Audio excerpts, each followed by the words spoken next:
I know you're gonna dig this.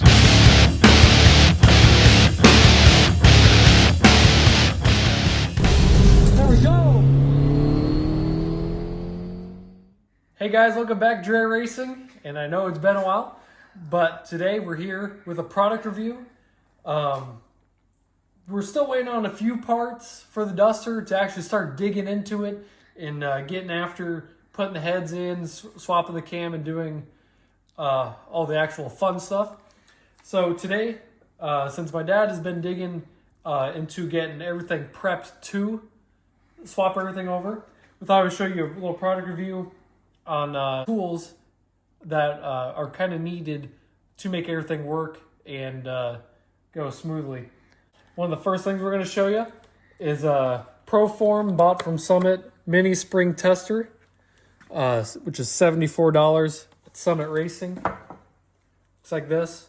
We'll show you a little bit how that works. And then also valve spring height micrometer. Also bought at Summit, $67. And that is right here. And we'll show you how that works. And with these tools, what we like and kind of dislike about them. So let's show you. Let's start with the micrometer and go from there. So part of this review, I'm going to have Dad talk because he's the one who's been using the tools and probably give you a little more accurate information on it. All right, so we bought this set of trick flow heads to bolt on, and it's set up for the cam that we're going to run, mostly, not quite. So first thing you got to do is start with your cam card, and it's requiring 145 pounds at spring installed height of 1.8.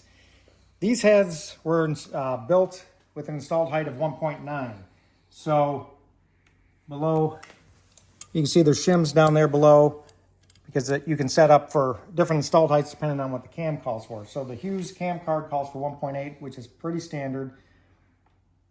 First thing you got to do is check what you have. All right, so what I like about this micrometer, it's black and white, and it's very easy to read.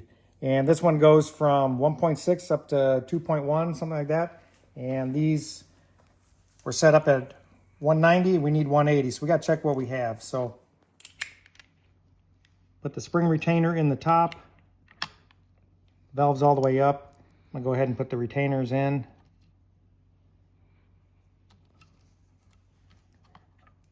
Pull that up, and then just simple as that, spin it down, measure what I have. So you can see from our measurement, we're at 189, almost 1895. They told us it was 190, so that's basically what we have. So I bought a shim kit. We don't have that yet, so I can't change this. That's what we're waiting on. So I know we're not set up to where we need to be. Ordered the shim kit. And we'll check all of these as we shim them all since we have to disassemble them. So that's how that works. It's pretty simple, easy to use. Very simple. For what did we pay? $67. I think, yeah, that's good. We're not a professional shop, so for as many times we're going to need this is going to work great for us. We never did set up the Edelbrock heads in the car, and maybe they're incorrect, and maybe that's, maybe we're giving up a little speed there, but every time you build, every project, try to do a little better, and this is our way of stepping up. We'll go ahead and... Real nice product. Yeah, very happy with this. I'd buy this again. This is really good. This is a Proform from Summit. All right, now let's see that spring tester. So spring pressure testing. I did verify that these valve springs installed in these heads are the same spring that Hughes requires for their cam. So we just want to verify that we have the proper spring pressure. So again, start with your cam card, and you're looking for 145 at 180 and 358 at 1.25. So I measured the open length of the spring with the caliper. Again, then I measured with the retainer, and we're looking at the free length of the spring, so I have to subtract off the length of the retainer when I measure in the vise. So you get those measurements accurate as you can, and we're going to take this over to the vise. Okay. So this spring tester allows me to set up in a vise. We got a nice big vise, and I can measure from the face to the face of the vise and then subtract off my spring retainer height. You have to check them with the inner spring in and with your retainer, because the retainer is pushing on the inner spring in a different spot. You'd get an incorrect measurement if you didn't.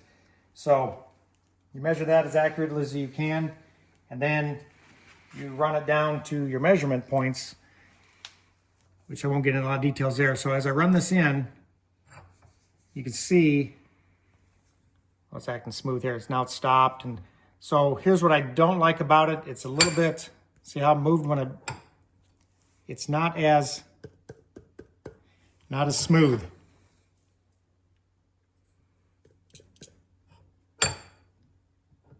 Yeah, it'll just kind of randomly jump there. Right. So what I did using this tool, so I don't know if I could recommend this. I don't know if other ones behave better. The gauge isn't smooth, so I ran it past. See how it's moving?